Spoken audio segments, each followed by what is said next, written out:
de toute façon, à chaque fois qu'il y a une bagarre, il y a tous les journalistes qui se précipitent. Ouais, c'est bon, ça s'est calmé. Ça s'est calmé. Il ne faudrait pas commencer à...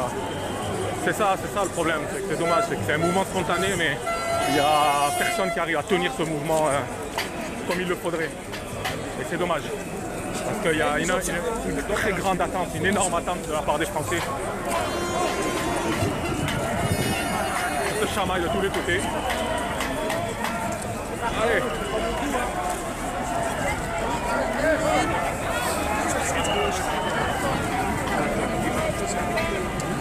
Moi je vous dis là ça va être chaud parce qu'il y en a beaucoup qui sont très très excités et je sais pas, j'espère que...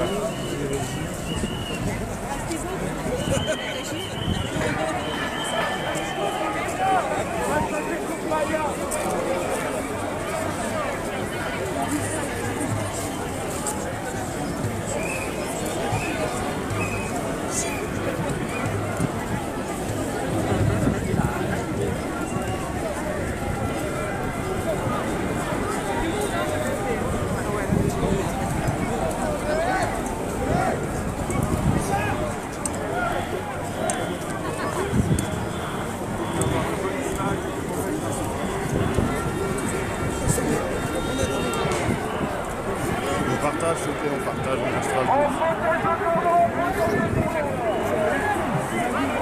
Voilà la France en colère.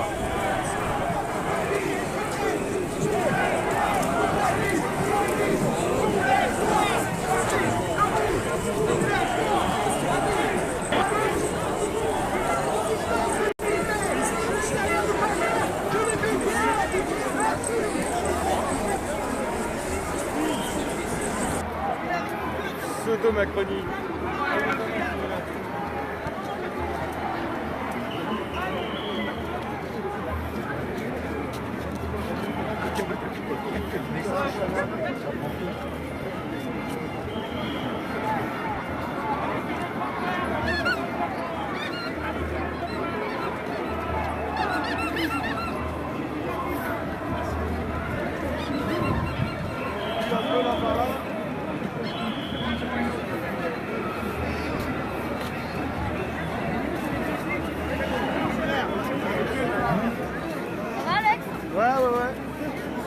Là on va dire que c'est pas trop ce que j'ai envie de filmer. C'est plutôt après. Lorsqu'on va arriver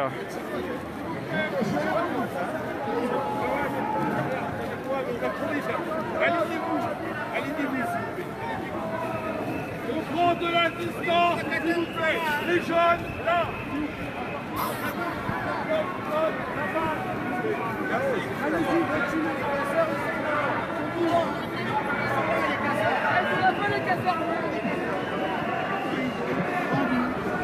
Envoyez vos gilets jaunes. Sortez des médias. Pour ceux qui ne sont pas du cordon, vous allez sur le trottoir. Non, pas du tout, pas du tout.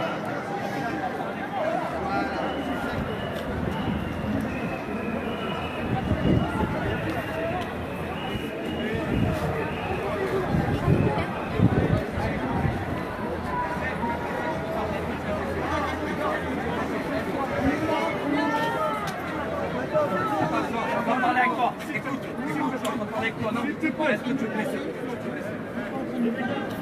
Dis-moi. Est-ce que tu veux te laisser? On arrête les caméras. Mettez un peu. Hey, les médias, s'il vous plaît. Pas la peine de couper.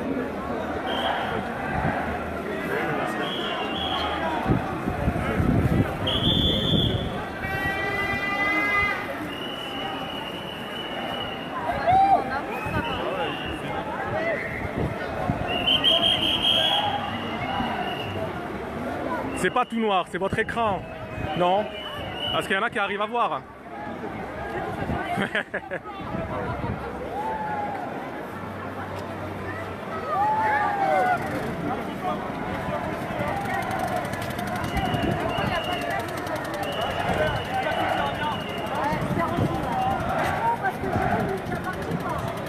Ici, au tout il y a du monde.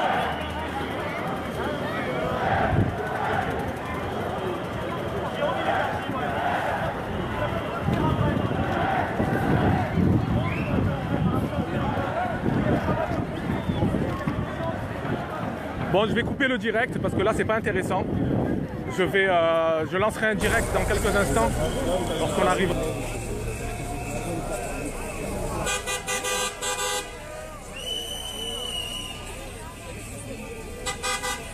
Partagez sur tous les groupes de Gilets jaunes, s'il vous plaît.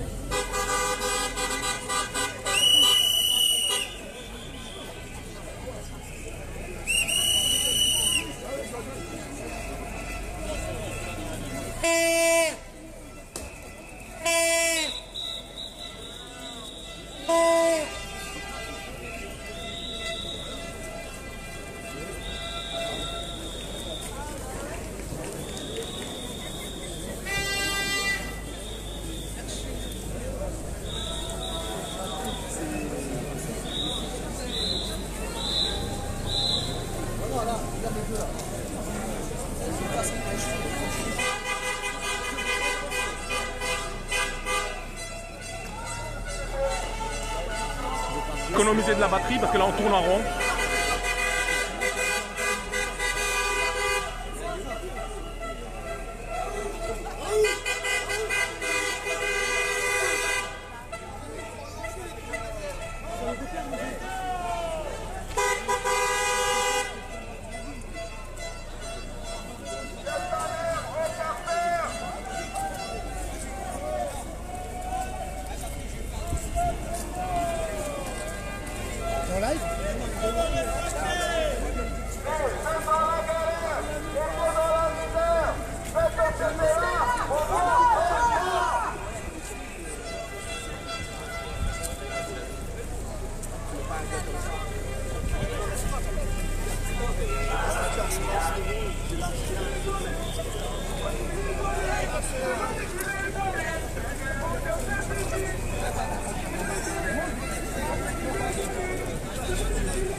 Voilà, on est descendu. Allez, ça va? Allez, ça monte déjà 60, on partage s'il vous plaît.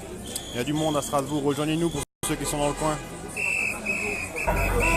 Mes jeunes, voilà, on descend. Allez, partagez live en masse les amis. Strasbourg les amis, partagez le live.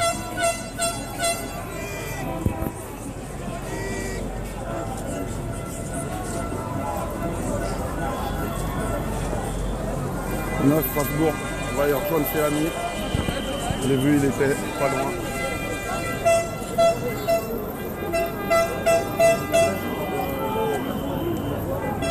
Petite vidéo.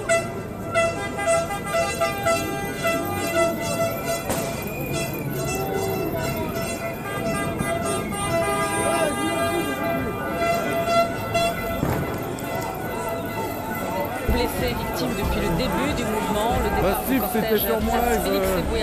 T'attends, je suis juste derrière le camion là. Je sais pas si tu fais un live, Steve, en je suis région, juste à derrière le Valence camion. notamment, Emmanuel Macron a lancé le grand débat national, tout cela sur fond de polémique autour de l'usage du LBD et des grenades par les forces de l'ordre.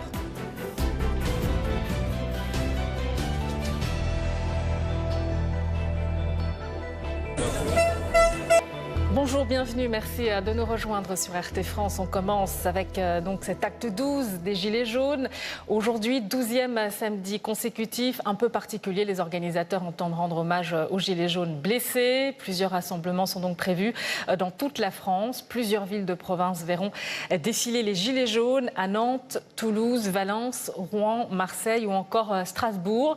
Et à Paris également, la mobilisation est au rendez-vous avec ce cortège en tête les blessés, place Félix Éboué dans le 12e arrondissement. Un cortège qui rejoint la place de la Bastille et de la République.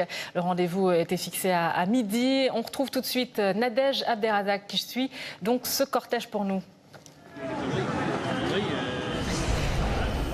Alors Nadège, où est-ce que vous en êtes maintenant? Comment le cortège progresse-t-il? Est-ce qu'il a bien démarré?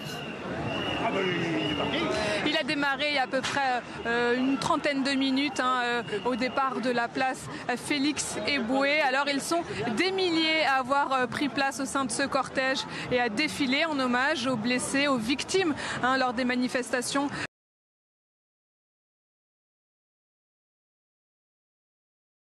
L'utilisation des LBD 40, mais aussi des grenades de désencerclement, ce sont des armes qui ont beaucoup blessé, ces 12 derniers samedis. Je rappelle quand même qu'il y a eu 3000 victimes, 3000 blessés en tout cas depuis le début du mouvement des Gilets jaunes, un peu plus de 1000 côté force de l'ordre et près de 2000 du côté des manifestants.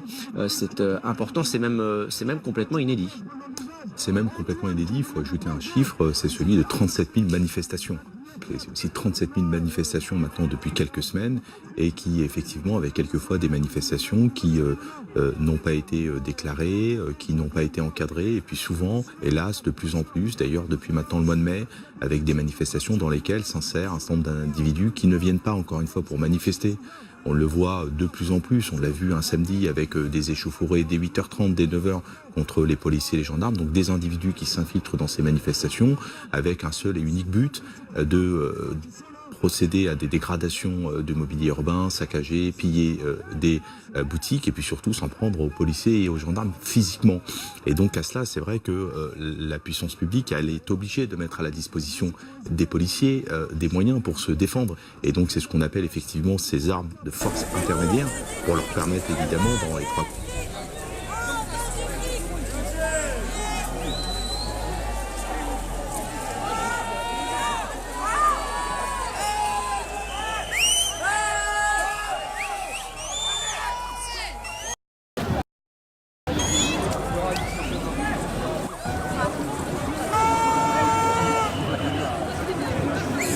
Alors il y a beaucoup de caméras qui sont là, on va voir un peu ce qui se passe exactement. Il est où le pardon ici là? Attendez, pardon. Je sais pas ce qui se passe. Plein de blessés très graves, plein de là qui sont là. Non. Eric, il faut pas avancer un peu là.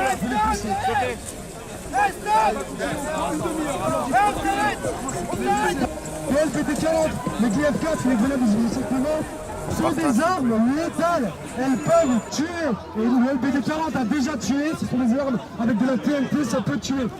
Je vais laisser la parole maintenant à Antonio. Bravo! Faut pas pousser le cordon là. Bonjour à tous, donc voilà, moi je suis Antonio, donc blessé à l'acte 2 le 24 novembre donc par une grenade de GDF 4. Si aujourd'hui donc j'ai décidé donc de créer cette marche blanche tout simplement parce qu'il est intolérable, inacceptable que notre gouvernement aujourd'hui utile, détruise des vies comme il le fait impunément sous prétexte que nous sommes des casseurs. Non, nous ne sommes pas des casseurs. Non, nous sommes des gens pacifiques, tout simplement qui en avons marre de survivre parce qu'on veut vivre aujourd'hui. Donc aujourd'hui, notre revendication, c'est effectivement de rendre hommage à tous les blessés, à toutes les victimes, demander également que justice soit faite, ainsi que l'interdiction des flashballs et des grenades. Merci. Comme vous le voyez, le peuple français en a assez de subir des blessures avec des armes de guerre. Le LBD 40, les grenades GLIF 4, les grenades de désencerclement sont du matériel de guerre. L'État manifester de manière générale. Il faut arrêter maintenant que ce gouvernement réduise de manière générale le droit de manifester. Et je redonne la parole aux blessés. Franck. faire agresser dans une rue. On ne sait jamais ce qui peut arriver dans une rue quand on perd un œil ou quelque chose. Même pour trouver un travail. Quel patron va prendre un ouvrier avec un œil en moins? Quel patron va vouloir d'un ouvrier qui a un œil en moins? Personne, parce que je ne veux pas prendre un ouvrier et mettre ses autres ouvriers en danger. Donc à l'heure d'aujourd'hui, je ne pourrais plus avoir de travail. J'étais défiguré.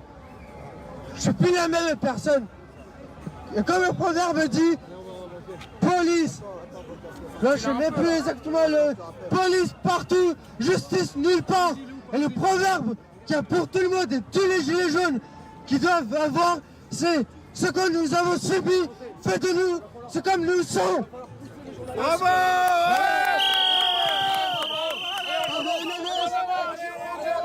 Merci, merci.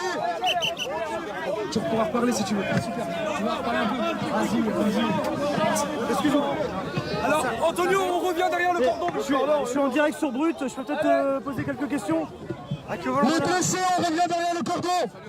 Salut. Je sais pas. D'abord, vous présentez à ceux qui nous regardent. Quel âge vous avez? J'ai 20 ans. Je suis accompagné de mon avocat qui est juste à côté de moi, qui m'aide beaucoup sur pour ma plainte. Quand on a déjà déposé la plainte, on a plus qu'à monter à finaliser le dossier. J'étais victime d'un tir de LBD 40 dans l'œil droit, comme vous avez pu voir quand je me suis expliqué à l'instant, qui est très dur pour moi, comme j'ai pu dire. Que les blessés. Là, c'est non. Mais on se dire tous que tu vas pouvoir se promener. Non, mais on fait un témoignage. Non. Mais s'il vous plaît. Non. C'est mon avocat. C'est mon avocat. Arrêtez. On se calme. Qu'est-ce qu'il y a? Oui, Rémi. Il n'y a rien du tout. Il y a rien du tout. Tout se passe bien. Il y a un monsieur qui est un peu excité, mais tout se passe bien. Voilà, tout va bien. Je reprends avec vous. Tout se passe bien. Voilà. Nous expliquez, vous, comment ça se passe. Voilà, l'histoire qui vous est arrivée. Voilà, on était en train de parler de ça justement, le tir que vous avez pris. Bah, j'ai pris un tir de LBD 40 dans l'œil droit. J'étais dans un groupe pacifique, on était encerclé de CRS. J'étais au téléphone avec ma mère parce que ma mère elle voyait que le climat n'était pas correct. J'ai répondu à ma mère pour lui donner des nouvelles. Les gilets jaunes ils m'ont dit attention ils chargent. Je regardais ce qu'il y avait derrière les gilets jaunes. C'était pas eux. Je regarde à droite, à gauche. C'était pas eux. Je tourne ma tête pour regarder derrière moi. J'ai reçu une balle d'LBD 40. Alors, depuis un moment, je me demande quel danger j'ai représenté pour ce CRS. Où qu'il était, ce danger. Quel signe d'agressivité que j'avais envers lui. Il n'y en avait aucun. J'aimerais bien que ce CRS vienne en face de moi, qui me regarde droit dans les yeux et qui me dise pourquoi il m'a tiré dessus. Parce qu'à l'heure d'aujourd'hui, à cause de lui, ma mère m'en veut. Non, ma mère s'en veut. Excusez-moi. Parce qu'elle se dit si elle m'aurait pas appelé, ça m'aurait pas arrivé. Mais non, maman, ça m'aurait arrivé. Parce qu'il m'a tiré dessus volontairement. Donc ça serait arrivé. Et j'aimerais bien que ce CRS vienne devant moi. Aujourd'hui, votre état de santé au niveau de votre œil Mon état de santé, c'est que j'ai perdu mon œil à vie. J'ai une plaque en titane de tout côté droit. Parce donc il y a une plaque en titane qui est juste au niveau... Du front jusqu'au menton. À vie? À vie. Parce que mon visage a été écrasé. Mon visage... Reconstruction faciale. C'est une reconstruction faciale, voilà. Avec une plaque en titane. C'est normal d'avoir une plaque en titane à 20 ans. C'est normal de se faire tirer dessus volontairement. Non. Vous avez été hospitalisé pendant combien de temps? J'étais hospitalisé longtemps. J'ai fait beaucoup d'opérations, dont des opérations qui ont duré 1 mois et demi. Donc au bout d'un moment, le médecin il a dit stop, parce qu'il voyait que mon corps il pouvait plus supporter. Le 31 décembre, j'ai dû retourner à l'hôpital parce que j'avais un abcès à l'œil. Ils ont voulu me mettre la perfusion, ils n'ont pas réussi. Parce que tout simplement mes veines ils pétaient, ils roulaient. À la fin, ils ont réussi à me piquer au bout de la 6e fois. Mais les autres cathéters de la perfusion, ils me les ont laissés. J'en avais 6 dans les bras. J'ai fini en porte-pique. Et quand j'ai dit ça, les infirmières, ils ont rigolé. Ils étaient dans mon côté. Ils ont même dit, c'est scandaleux ce que le peuple peut faire. Ce que le gouvernement peut faire à son peuple. C'est honteux. Aujourd'hui, dans quel état vous arrivez à reconstruire votre vie? Aujourd'hui, j'arrive à reconstruire ma vie sans venir sur une marche comme ça, en criant ma colère, en montrant tous ceux qui ont côté victime, ceux qui ont été décédés pour rendre un hommage. Aujourd'hui, on va crier notre colère, on ira jusqu'au bout. Si vous aviez un message aujourd'hui à Christophe Castaner, au gouvernement, ce sera lequel? Qui dégage et que Emmanuel Macron dégage aussi. Parce qu'à l'heure d'aujourd'hui, où qu'il est, Emmanuel Macron, il est en Guadeloupe. Il regarde même pas son peuple. Il regarde même pas l'appel qu'on lui fait, qu'on en a marre qu'il mutile son peuple. Il regarde même pas. Il est toujours cassé à l'étranger. Alors ça, c'est honteux. L'enquête aujourd'hui, elle en est où vous concernant? Alors on a déposé une plainte. On attend toujours. Mais en tout cas, c'est honteux ce qu'il fait à son peuple. Scandaleux. On en a marre. Qui dégage. Et on demande l'interdiction des LBD, des grenades. Et lui, qu'est-ce qu'il fait? Pour encore énerver un peu plus son peuple. Il les laisse comme c'est. Déjà, quand on regarde ceux qui ont les LBD dans les mains, les forces de l'ordre, ils ne sont pas qualifiés pour les avoir. Ils s'en servent comme des gamins de 14 ans. Ils respectent pas les règles. Au lieu, normalement, quand on a LBD, ça tire dans les jambes. Ça fait pour tirer dans les jambes. Mais non, ils tirent dans les visages, dans les corps, partout. Et c'est honteux, honteux. Donc nous, à l'heure d'aujourd'hui, on va faire dégager les LBD, tout ça. C'est fini. C'est fini. On est le seul pays en Europe à avoir cette arme. Donc, pourquoi que les autres pays qui manifestent, les forces de l'ordre, ils arrivent à maintenir les manifestations et que nous, ils n'arrivent pas à les maintenir? Pourquoi? Comment vous soutenir? Il y a des gens dans les commentaires qui se disent voilà, comment on peut vous soutenir? Pour nous soutenir, c'est qu'ils mettent notre symbolique gilet jaune et qu'ils viennent sur les manifestations, qu'ils se fassent entendre aussi. Est-ce qu'il y a des cagnottes, quelque chose qui peut permettre de vous aider? Alors oui, j'ai une cagnotte qui est en ligne. Parce que justement, pour mes frais d'hôpitaux, parce que je n'ai pas de sémuni de mutuelle, je suis en train de faire les papiers. Et oui, je vais être 2 heures du terme dans la merde. Je vais être gravement dans la merde. Là, le 16 janvier, j'ai eu une facture qui m'est arrivée. Et j'en ai encore plein d'autres qui sont arrivées. Celle que j'ai eue le 16 janvier, c'était une facture de 120 €. Je dis bien 120 €. Et j'ai dû la payer aussitôt.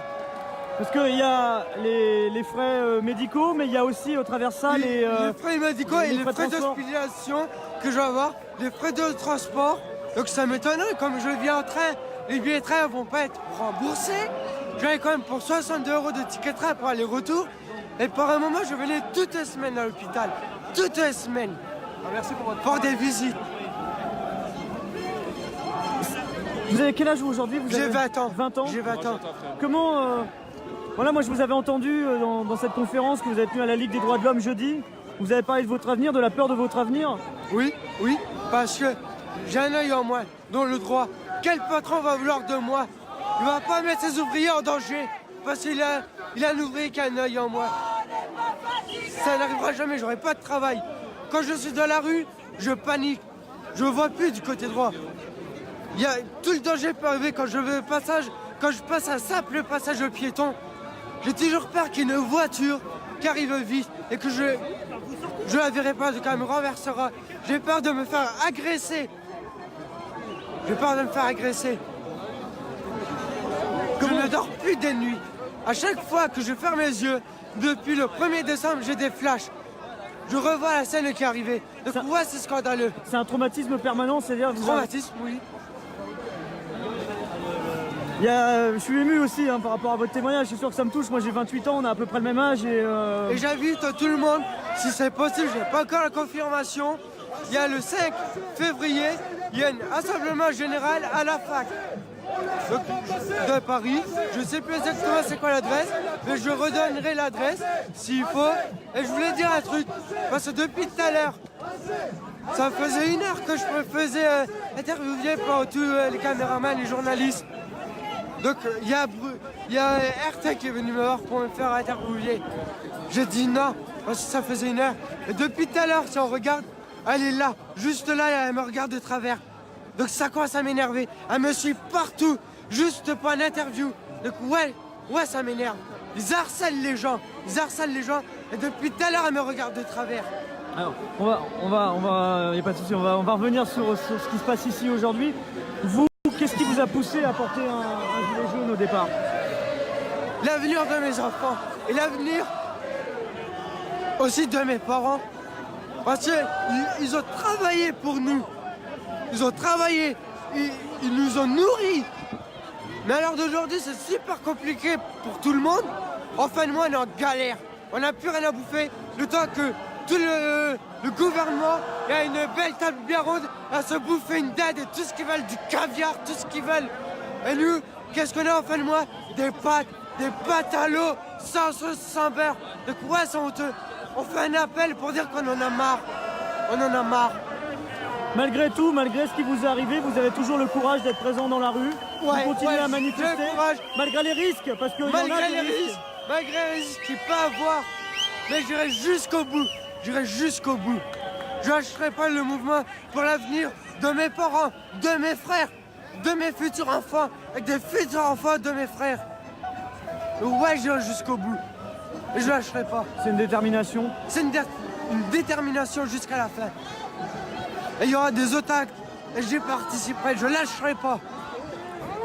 En tout cas, je voulais dire un grand merci d'avoir pris quelques minutes pour répondre à mes questions, parce que je sais déjà que vous êtes très sollicité. Et puis, c'est pas toujours facile de reparler de ce qui s'est passé le 1er décembre dernier, hein, c'est ça? Oui. Merci en tout cas. Là, ça va faire 2 mois que j'ai subi ça, mais c'est encore dur.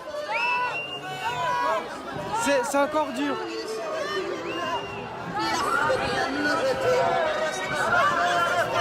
C'est super dur. Mais merci en tout cas beaucoup Franck pour ce témoignage, merci beaucoup et puis du fond du cœur, bonne continuation et bon rétablissement, on espère que ça ira bien. Merci. On vous souhaite en tout cas une bonne vie. Merci beaucoup. Merci je vais essayer mais c'est super compliqué. On l'espère, il faut garder force et courage à toi. Voilà, il y a toujours un peu d'émotion, hein, le témoignage de Franck, un bouleversant qu'on vient d'entendre sur Brut. Voilà, Franck qui fait partie de ces personnes blessées, qui a perdu l'usage d'un œil seulement à l'âge de 20 ans. Et aujourd'hui, vous voyez, il y a également la présence du journaliste David Dufresne. Attendez, je crois qu'il y a Rémi qui veut me... On est en direct sur Brut avec David. Non, vous sortez. Allez, vous sortez là. S'il vous plaît, non.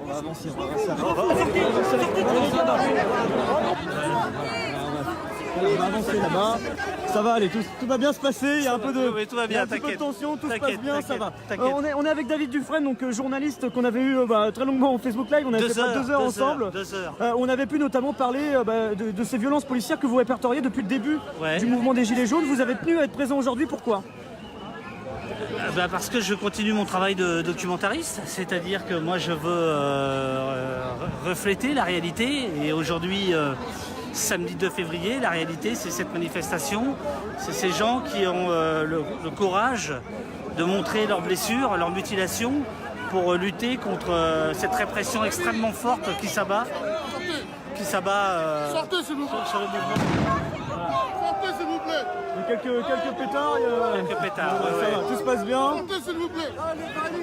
Alors, donc voilà, c'est un titre de documentariste. Attends. Sortez s'il vous plaît. On va sortir. Oh, vous nous étouffez là. Sortez du cordon. Sortez du cordon. Pardon. On va y aller. Sortez du cordon. Allez, vas-y, sors. Vous cassez le cortège. Rémi. Voilà, on va réussir hein, parce que il y a un gros cordon de sécurité pour expliquer énormément de gilets jaunes qui est sur la sécurité de cette manifestation. Pour que ça se déroule dans de bonnes conditions. Donc on disait David Dufresne, voilà, vous avez tenu à venir aujourd'hui pour voir un peu cette réalité que vous documentez depuis le 17 novembre. C'est-à-dire, oui, on n'arrête pas d'accélérer. Voilà, on va avancer. Voilà. Oui, c'est-à-dire que y a des gens que j'ai vus là pour la première fois, que j'ai vu réellement, que jusqu'ici je voyais par photo. Donc c'est une façon de les saluer, d'aller au-delà du travail de documentariste. Et surtout pour saluer leur courage de montrer leurs blessures, leurs mutilations, comme je disais à l'instant. C'est pas rien, c'est-à-dire que quand on voit le nombre de blessés, le nombre de plaintes, on voit bien que les gens qui sont blessés ont parfois peur de porter plainte, pour plein de raisons. Eh bien, eux n'ont pas peur de montrer ce que l'État a fait. Attention à ta tête.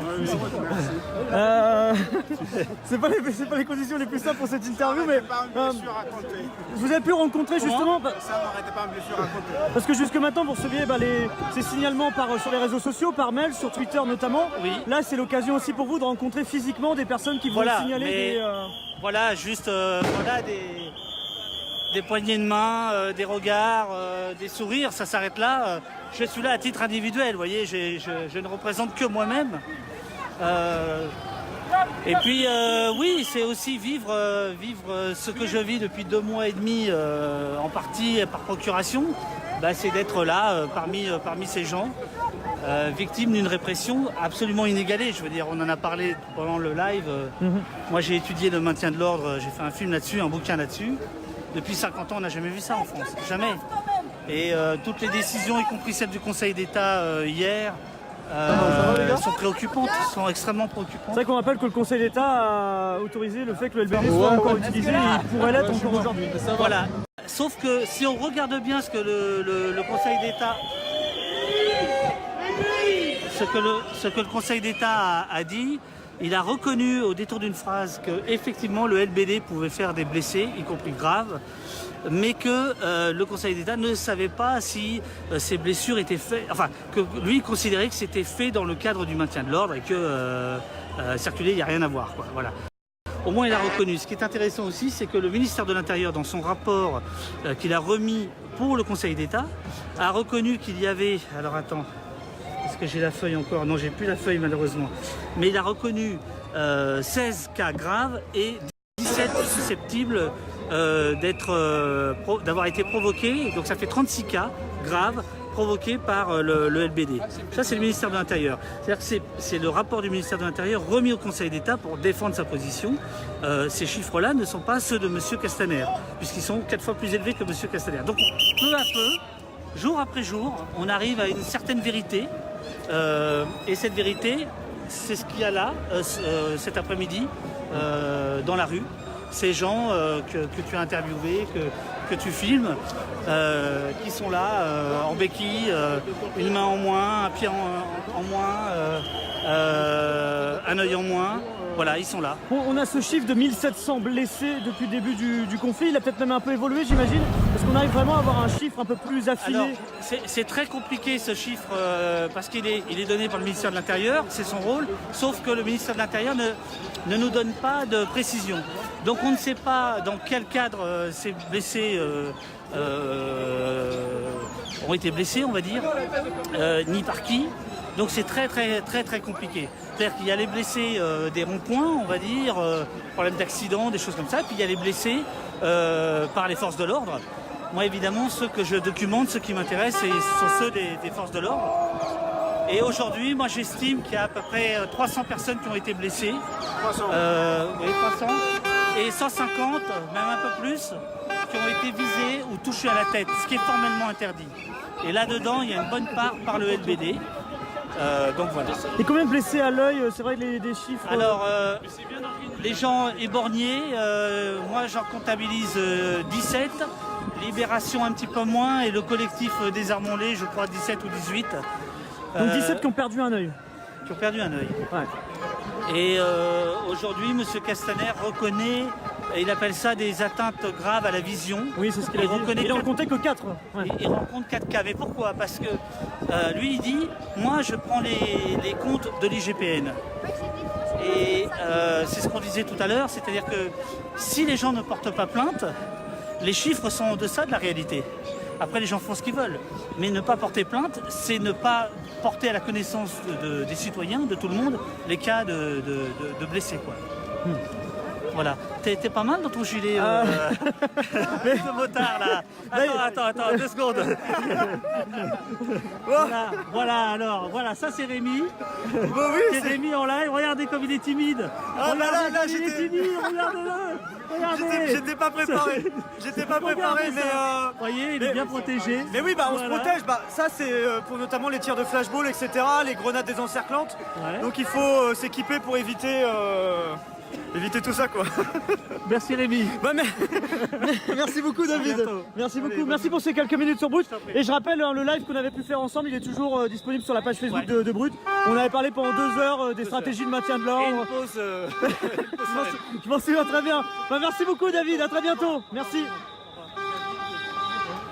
Voilà David Dufresne donc, que vous venez d'entendre sur Brut, qui est donc journaliste qui documente les violences policières et spécialiste sur les questions de maintien de l'ordre.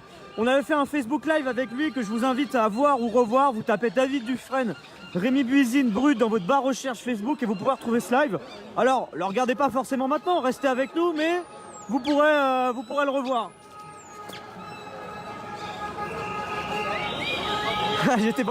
J'étais pas préparé.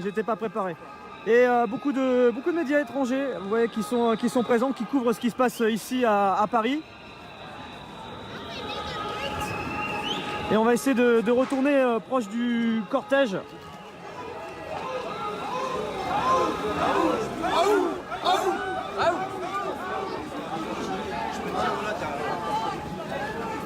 Voilà, alors en fait pour vous expliquer, il y a plusieurs cordons de sécurité pour assurer le bon déroulé du cortège. Vous voyez, voilà, il y a plusieurs lignes de sécurité qui sont présentes ici pour assurer l'avancée de la tête de cortège. Ouais, regardez, il y a une chaîne humaine qui est présente juste ici pour permettre à ce que les choses puissent se dérouler assez calmement. C'est honteux. Putain de flic. Voilà. On va avancer pour rejoindre du monde. Voilà, et en fait c'est vrai qu'il y a une légère tension du côté du service d'ordre, du service de sérénité, parce qu'il y a eu des tensions extrêmement marginales entre quelques personnes.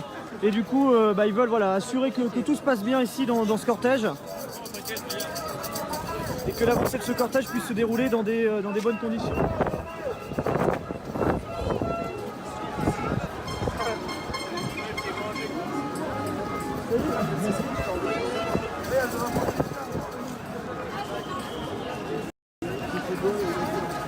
Donc voilà, vous voyez, on est avec on est avec la tête de cortège. On va essayer de se frayer un petit chemin dans ce cortège. Pardon.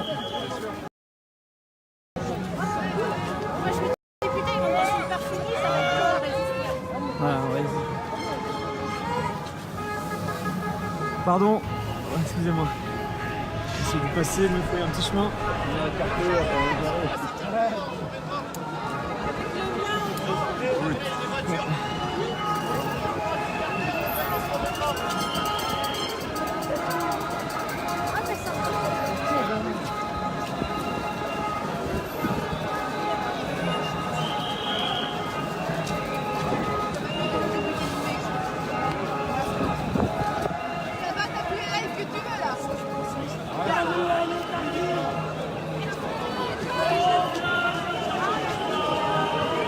Emmanuel Macron, oh quelqu'un de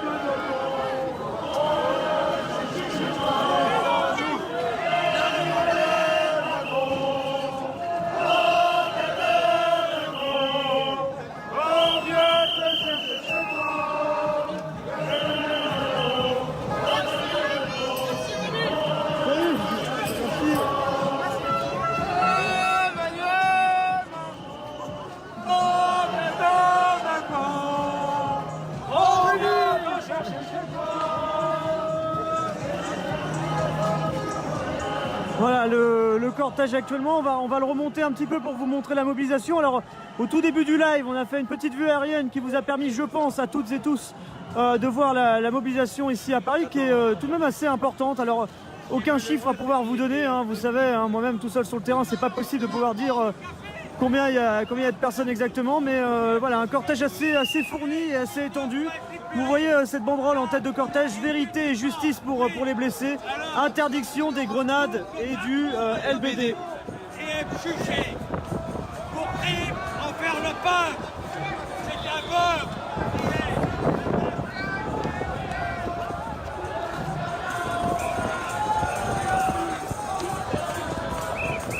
Et dans cette manifestation de Gilets jaunes, vous avez également les stylos rouges qui sont présents. Alors les stylos rouges, ce sont des professeurs qui manifestent également. On va essayer d'aller à leur rencontre. Bonjour, voilà. Parlez-vous justement les stylos rouges qui sont présents ici. Rouges et gilets jaunes. Et gilets jaunes aussi, bien sûr. Voilà, ouais. Comment ça se passe aujourd'hui pour vous? Ça se passe impeccable. Vous venez d'où Moi, je viens de Seine-Saint-Denis. Après, il y a des collègues qui viennent de partout d'Île-de-France. Académie de Créteil en général. Et vous êtes professeur vous-même? Professeur d'espagnol. Pourquoi? Est-ce qu'on peut expliquer ce que sont les stylos rouges? Alors moi, je vais te dire honnêtement, moi à la base, je suis gilet jaune. Moi, j'étais dans la rue avant que les stylos rouges se revendiquent, voilà, par solidarité par le mouvement, pour mes enfants, pour tout le pouvoir d'achat. Et après, les stylos rouges se sont montés. Et je t'invite à interroger plus une spécialiste du stylo rouge. Je te présente Une Elena. spécialiste du stylo rouge. Bon. Elena, bonjour. Vous êtes professeur où exactement? Alors moi je suis en Seine-et-Marne, je viens de Seine-et-Marne. Tous les samedis je fais 1 heure de route, voire plus, pour venir manifester avec les gilets jaunes. Parce que je pense qu'on est à la fois stylo rouge et gilet jaune. Je suis gilet jaune, je comprends entre les deux, hein, vous voyez. Donc gilet jaune depuis le début, depuis le 17 novembre. Et effectivement les stylos rouges, nos revendications rejoignent celles des gilets jaunes, mais en plus c'est vrai qu'on demande des choses un petit peu particulières pour notre métier, donc faut pas voir ça comme une séparation des deux en fait. Est-ce qu'on peut expliquer ce que sont les stylos rouges exactement, oui. Pourquoi ils sont nés? Alors, les stylos rouges sont nés grâce aux gilets jaunes, justement. On voit hein, dans les hôpitaux tous ces corps de métier qui sont créés, les avocats, etc. Voilà. Donc les stylos rouges, ça rassemble tous les métiers de l'éducation. On est là pour se battre pour des meilleures conditions de travail, moins d'élèves dans les classes, une reconnaissance un petit peu de notre métier. On forme les futurs citoyens, voilà. Donc on est là pour demander aussi... Et qu'est-ce que vous réclamez au gouvernement concrètement? Qu'est-ce qui pourrait permettre de calmer la colère qui est la vôtre aujourd'hui? De faire des réformes. Il y a l'histoire des dédoublements des CP par exemple en primaire. C'est une excellente idée, sauf que cette réforme ne peut pas être mise en place si le gouvernement ne se donne pas des moyens. Les moyens, c'est le recrutement de professeurs de manière massive, efficace. Ils n'arrivent plus à recruter des professeurs. Le salaire est trop bas. Les professeurs se font laminer dans les collèges, les lycées. Enfin, clairement, il faut être professeur par vocation. Et des vocations, il y en a de moins en moins. Donc on demande au ministère de revaloriser le métier.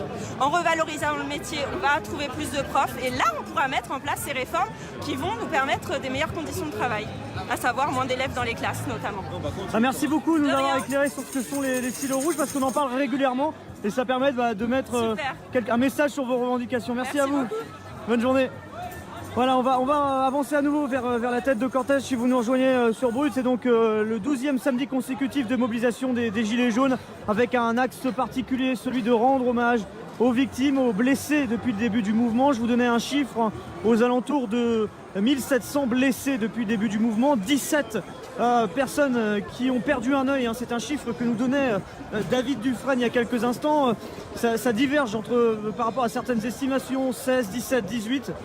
Mais en tout cas, c'est le chiffre qui revient le plus, de 17 personnes qui ont perdu un œil depuis le début de la mobilisation du côté des Gilets jaunes. Donc le cortège qui est en train d'avancer en direction de la place de la Bastille, dans le calme, ça se déroule vraiment dans une bonne ambiance. Comme je vous disais, il y a un service de sécurité qui est très présent, qui est un peu stressé, on a pu le voir, mais rien de particulier. C'est parce qu'il y a eu quelques petites tensions marginales avant cette manifestation entre quelques personnes d'avis politiques très différents. Et voilà, ça a donné lieu à quelques rixes isolés, mais qui ne sont pas du tout représentatifs de ce qui se passe en tout cas ici aujourd'hui, parce que tout se passe vraiment au moment où on se parle dans des conditions extrêmement calmes, extrêmement sereines jusqu'à maintenant. Et donc les manifestants qui sont en train d'avancer voilà, dans les rues de Paris, en direction de la place de la Bastille. Vous voyez par exemple ici même, on est en train de passer juste devant un poste de police dans le 12e arrondissement de Paris. Voilà, il y a un poste de...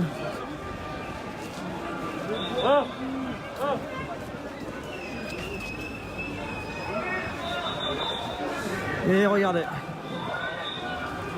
Voilà, je vais vous montrer à l'image ici, il y a quelqu'un qui a mis une pancarte juste devant ce poste de police avec ce flashball LBD 40 collé sur ce commissariat d'arrondissement que vous pouvez voir ici à l'image. Donc une image voilà, un peu forte de cette manifestation.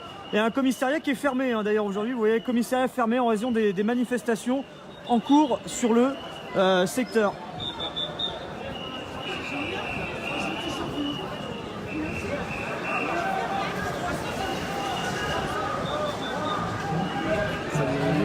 Vous allez bien? Ah, il y a quelqu'un qui regarde le live. Les gars qui va retrouver ici juste devant le commissaire du 12e.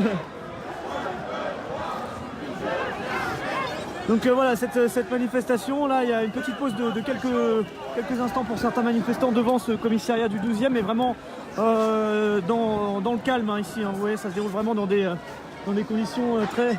Salut. Ça va? Bah, enchanté, ravi. Merci. Bah, merci. Pour tout ce que tu fais. Bah, merci à vous, c'est gentil. Depuis le début, moi je regarde toutes les manifs, depuis le premier, le 17. Bah merci. Merci vraiment de montrer les images. Bah merci.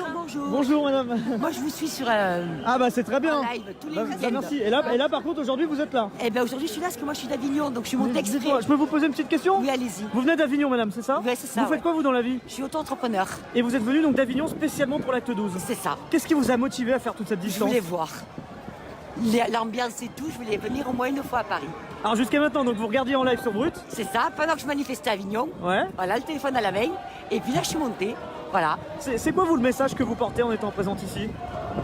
Moi, le message, ben, c'est le système va plus, il y a trop de répression, les gens ils crèvent de faim, et ça fait longtemps que ça va plus, longtemps. Donc aujourd'hui, il faut que ça s'arrête. Qu'est-ce que vous réclamez au gouvernement pour, justement vous dites qu'il y a trop de gens qui crèvent de faim, comment on peut faire en sorte que la situation des gens qui aujourd'hui manifestent réclament des meilleures conditions de vie puisse s'améliorer? Alors moi personnellement je veux qu'ils dégagent, à titre perso. Hein. Donc voilà, et qu'on reprenne, nous, le peuple reprenne un peu sa gestion. Parce qu'on sera mieux géré nous peut-être, parce qu'on est justement des gens de terrain, que le gouvernement qui ont jamais travaillé. Voilà, donc moi c'est mon opinion personnelle. Je pense qu'il y a beaucoup de gens qui partagent mon opinion. Voilà. Là aujourd'hui donc manifestation jusqu'à Place de la République, il y a aussi cette marche en hommage aux blessés. Victimes, ouais. À Avignon, vous avez vécu des choses importantes? Oui, le week-end dernier déjà, on a été nassés, ils ont fermé toutes les portes d'Avignon. Toutes les portes, les petites portes et tout, ils ont mis du béton. Donc les gens qui étaient à l'intérieur du centre-ville ne pouvaient pas sortir et nous, on ne pouvait pas rentrer. Et on n'avait pas commencé les manifestations qu'ils ont commencé à gazer. Ils nous ont complètement enfermés, des arrestations brutales, arbitraires. Enfin, il y a eu beaucoup de choses à Avignon qui sont passées le week-end dernier qui n'avaient pas eu les fois précédentes. Vous aussi, vous manifestez contre l'interdiction du LBD? Ah oui, complètement, oui. La semaine dernière, moi, personnellement, j'ai été visée par un LBD. Je me suis approchée du gars qui portait le LBD et je lui ai dit, vous êtes complètement taré de viser les gens comme ça. Donc, on ne doit pas viser les gens comme ça. À partir de là, voilà, ça ne doit pas se faire. Voilà. Bah merci en tout cas d'avoir pris quelques minutes, puis merci de nous suivre en tout cas sur Brut chaque week-end. Merci à vous. Tous les week-ends. Bah c'est super sympa de votre part en tout cas. Je t'en prie. Merci allez, à vous, bonne journée. À plus tard. Au revoir. Voilà, si vous nous rejoignez sur Brut, on n'est pas très loin de la place de la Bastille maintenant. On est avenue Doménil dans le 12e arrondissement. Donc Bastille, voilà, qui sera, on sera aux 2 tiers de ce parcours de manifestation. Ensuite, les manifestants vont arriver sur la place de la République. Et voilà, certaines personnes ont l'idée d'organiser une nuit jaune. Ce serait l'idée pour certains manifestants de pouvoir organiser une nuit jaune. Donc on suivra ça dans ce live en continu dans les prochaines minutes et dans les prochaines heures, en tout cas sur Brut. Voilà, une volonté qui n'est pas forcément partagée par tous, donc on verra si cet événement prend ou non. Pour ceux qui nous ont suivis la semaine dernière, vous l'aviez vu, cette nuit jaune avait tourné court. Hein. Les forces de l'ordre, malgré la déclaration, l'autorisation en préfecture de police de cette manifestation, avaient évacué la place donc samedi en fin de journée, dans des conditions assez violentes. Et on avait suivi ça en direct la semaine dernière, donc un live qui est aussi à revoir en replay. Hein. Vous savez, tous nos images, tous nos interviews, tous nos lives restent toujours en intégralité disponibles. On supprime rien, hein. Tout reste en ligne. Merci Johan. Et merci à vous d'être là. N'hésitez pas à partager en masse ce direct, comme je vous disais, si vous appréciez notre travail. Nous envoyez des messages. Voilà. N'hésitez pas à partager ce direct, ça permet aussi de donner encore plus de visibilité à notre travail de couverture de l'actualité. Je rappelle aussi un autre live que vous pouvez voir. On a été à Bruxelles, on a été rencontrer la jeunesse belge, qui est assez impressionnante, hein, qui se mobilise depuis 4 semaines, chaque jeudi matin, pour que les responsables politiques prennent leurs responsabilités par rapport au réchauffement climatique.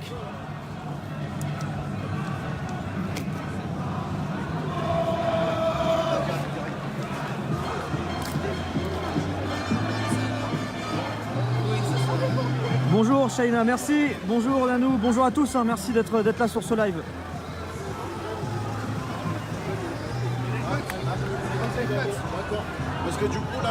Donc je vous explique un petit peu, il y a un cordon de sécurité que les manifestants appellent un service sérénité, qui est là justement pour permettre le bon déroulement de cette manifestation, éviter toute tension entre... Pour éviter toute tension entre manifestants. Et il y a cette pancarte que vous pouvez voir. Éteins ta télé, viens nous rencontrer, qu'on peut voir ici. Et de l'autre côté, en rapport avec le RIC. Voilà, le RIC qui reste l'une des revendications importantes du côté du mouvement des Gilets jaunes.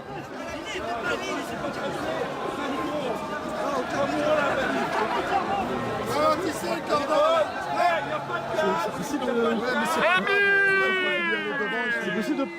Ouais. Hop, on va essayer de passer. On est en direct sur Brut avec Éric Drouet qui est présent dans cette manifestation. Aujourd'hui, le mot d'ordre de cette manifestation est différent des autres par rapport à cette marche pour les blessés. Après, c'est toujours pour les revendications, mais c'est pour mettre aussi en avant les blessés qu'il y a eu tout au long de la manifestation, du mouvement des Gilets jaunes. Quel message, justement, avec cette manifestation, rendre hommage aux blessés, mais j'imagine que derrière, il y a aussi un message politique vis-à-vis du ministère de l'Intérieur? C'est pour les mettre en face de leurs responsabilités, parce que du coup, ils n'ont eu aucun mot, rien du tout. Donc, Cette mobilisation, aujourd'hui, c'est le 12e samedi consécutif. Qu'est-ce qui fait qu'on arrive à garder le cap d'être présent chaque samedi? On tombe sur un mois de janvier où les gens perdent encore plus sur leur salaire, leurs APL et plein de choses, donc ça les mobilise forcément encore plus. Alors on parle beaucoup de l'appel à la grève du 5 février, ça fait partie des modes d'action qui pourraient différer des manifestations. Est-ce qu'il y a quelque chose de prévu le 5 février? Ça va être blocage des préfectures, mairies, etc. Ouais. Là aujourd'hui sur la journée, donc il y a cette mobilisation jusqu'à République. Et après à République, est-ce qu'il y a toujours l'idée d'une nuit jaune? Je crois qu'il y a une nuit jaune qui est déclarée justement à... Et pour Rémi, allez, allez! Et pour Rémi, allez, allez! Et pour Rémi, allez, allez! Bon, arrête de déconner! Il est en train de pleurer, Rémi! Il est tout rouge, Rémi! Ah, mais je rougis vite, je suis timide à la base. Donc il y a la nuit jaune qui est prévue après, comme la semaine dernière. Apparemment oui, je trouve un événement qui était déclaré, donc moi je l'ai partagé, mais je ne sais pas du tout de qui il vient. Ouais, c'est pas, vous n'êtes pas à l'origine de la déclaration nous, de manifestation. c'était l'organisation d'aujourd'hui. Après il y a une nuit jaune, mais apparemment on vient de me dire tout à l'heure qu'elle a été déclarée. Et demain il y a la marche des femmes aussi. Alors revenons peut-être sur ce dont on a beaucoup parlé cette semaine, les propos de Christophe Castaner à votre rencontre. Vous avez décidé de porter plainte contre lui. Oui, pour accusation calomnieuse en fait. Parce qu'il reprend des termes qu'il interprète à sa façon et au final se sert de la justice qu'il a à disposition pour porter plainte contre moi. Donc la plainte a été déposée? Ouais, jeudi, elle était déposée mercredi soir ou jeudi soir il me semble. Et par rapport à votre situation personnelle, on sait qu'il y a plusieurs procès, je crois qu'il y en a un en février et un en juin. Ouais, le 15 février pour manifestation non déclarée et le 5 juin pour port d'armes prohibées. Donc le 15 février, c'est en rapport avec ce qui s'était déroulé le 2 janvier, c'est ça? Le 22 et le 2 janvier, enfin le 22 décembre et le 2 janvier. Et en juin, ça c'est autre chose, c'est ça? C'est pour le port d'armes. Le port d'armes, donc ça c'est encore ça c'est en lien avec le 22 décembre? Ouais. D'accord, ouais. C'était le bout de bois je crois, c'est ça? Ouais, un bout de bois de 20 cm. Est-ce que vous arrivez à estimer le nombre de personnes présentes ici? Parce que c'est vrai que chaque semaine, on a qu'un chiffre. C'est celui de la préfecture de police. Est-ce que du côté des personnes importantes au sein du mouvement, comme vous pouvez l'être, est-ce que vous donnez un chiffre? Aujourd'hui, beaucoup, parce que du coup, il y en a beaucoup qui sont montés de toutes les régions justement pour cette marche pour les blessés. Donc c'est monté de Marseille, de Toulouse, il y en a j'ai vu toutes les régions aujourd'hui, ouais. Et du coup, même Priscilla, Fly, tout ça, tout le monde est là aujourd'hui. Ouais. Alors j'ai pu voir sur Facebook notamment qu'il y a Joachim Sonforget qui est l'ancien député, ancien député de la République En Marche, qui est maintenant qui a quitté le mouvement de la République En Marche, qui cherche à vous rencontrer. Oui. Est-ce qu'on peut un peu raconter ce qui s'est... Il a eu mon numéro, du coup il a demandé s'il pouvait rentrer en contact avec nous. Donc, du coup, moi je partage tout avec les Gilets jaunes. J'ai fait un sondage par rapport là-dessus, donc controversé, donc du coup on donnera pas suite. Tant qu'il n'y a pas une majorité de Gilets jaunes qui est pour, on donnera pas suite à chaque fois. Ouais. Là, les résultats du sondage, ça donne quoi? C'était mitigé, c'était du 1500 pour 1900. Contre 1900? Contre et pour, ouais. Ah d'accord, donc du coup ce serait plutôt non pour l'instant. Ouais. Et après, est-ce qu'il y a aussi l'idée peut-être de rencontrer des ministres, comme vous avez pu le faire avec François de Rugy début décembre? Est-ce que c'est toujours une idée? On rappelle qu'on est quand même dans la période du grand débat actuellement. Est-ce qu'il y a une idée d'aller vouloir organiser des... Pour l'instant, pas d'invitation spéciale. Donc, mais il y a un souhait de rencontrer le président ou le Premier ministre? Peut-être le président, oui, avec une délégation, pourquoi pas. Ouais. Ce serait l'idée. Comment cette délégation pourrait se former? Il faut que nous, on avance, qu'on se décale du cordon des blessés. Ouais, mais le problème, c'est que tout à l'heure... Je profite, dernière question, comme après vous êtes devoir bouger. L'idée, ce serait peut-être de pouvoir créer une délégation qui pourrait rencontrer un ministre ou le président. Avec des gens qui sont spécialisés, comme on a François Boulot, on a d'autres personnes comme ça qui sont bien calées dans un peu toutes les revendications, donc qui nous représentent au mieux. C'est vrai que François Boulot, c'est un nom qui revient assez souvent dans les sondages. Il est très bien, il est très au courant de tous les chiffres et tout ça, donc il représente assez bien le mouvement. Très bien. Merci beaucoup Eric Drouet d'avoir pris quelques minutes sur Brut. Merci à vous. Rémi, continue ton taf, c'est bien. Félicitations mec. Merci beaucoup. Ouais, ça va, merci, ça va. Voilà, on est donc en direct sur Brut, vous voyez à l'image donc Eric Drouet qui vient de répondre pendant quelques minutes à nos questions. Eric Drouet qui est donc présent dans cette manifestation ici. Sartrouville, on a eu monsieur Édouard Philippe qui est venu. J'ai été coupé sur le montage des médias, sur BFM, ainsi de suite. Qu'est-ce qui s'est passé Parce que en fait, je lui ai parlé des gens éborgnés, je lui ai parlé de guerre civile, je lui ai parlé de plein de choses et moi je ne suis pas passé à la télé, malheureusement. Voilà. Et je comprends pas pourquoi ils parlent pas de... Ils mettent le RIC de côté. J'arrive pas à comprendre dans leur débat. Et le pire dans tout ça, Rémi, c'est quoi? C'était une grande mascarade. Il y avait madame la députée, madame Braun-Pivet. Madame Braun-Pivet qui a fait ce débat-là et genre il est venu... C'était la surprise, Édouard Philippe. Et en fait, tous les gens qui étaient là, c'était des pros Macron, malheureusement. Quand tu regardes le débat en entier, tu verras qu'il n'y avait que des pros Macron. Et nous, à chaque fois qu'on a parlé, si tu veux, je peux t'envoyer les vidéos de ces gars-là quand ils parlent. C'est des anciens de chez moi, ils leur parlent, ils leur disent moi je trouve pas ça normal que les députés, des élus comme ça, vous touchiez des 14 000, des 23 000 euros par mois. Je trouve ça pas normal. Il n'a même pas répondu à cette question-là. Il m'a même pas répondu à ma question des éborgnés. Bon bref, je te souhaite un bon courage Rémi. Merci beaucoup. Dédicace à Sartrouville, à tous les prisonniers qui te suivent aussi, il y a beaucoup de prisonniers qui te suivent. Ah ils arrivent à te suivre, oui. D'accord. Voilà, c'est une dédicace à eux, parce qu'il y a des gilets jaunes aussi en prison, il y a des innocents aussi en prison. Et voilà, dédicace à tout le monde. Voilà. Merci beaucoup, merci à vous.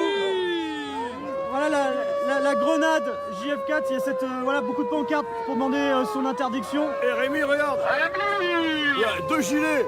Deux gilets jaunes. Celui-là, c'est celui de Jim, mon pote, qui a pris un flashball dans l'œil. Jean-Marc, un gilet jaune. Jean-Marc, qu'on a entendu son témoignage sur les terriens du dimanche, chez Thierry-Ardisson. Et donc lui, là, en ce moment, il est à l'hôpital.